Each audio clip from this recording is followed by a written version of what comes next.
So how would I take a client from a 3% interest rate on their current mortgage to a 7% interest rate today and actually save them money on their refinance? Does that make sense?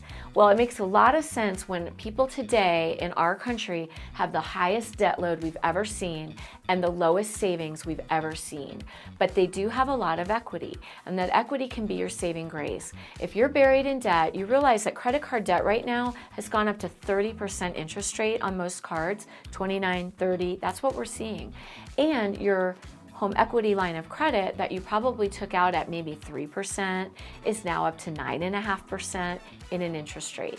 So when you factor all of that in, we have lots of clients that are paying $2,000, $3,000, $4,000, $5,000 a month in monthly debt on high interest rate cards and HELOCs.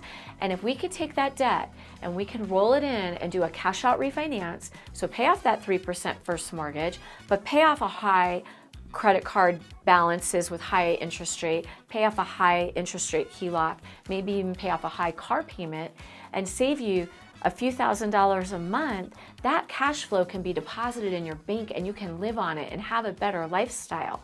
You can't deposit a low interest rate in your bank. It sounds good, you feel warm and fuzzy, but if your monthly outgo is overloading you, give us a call. Let's see if a cash out refinance could make sense for you.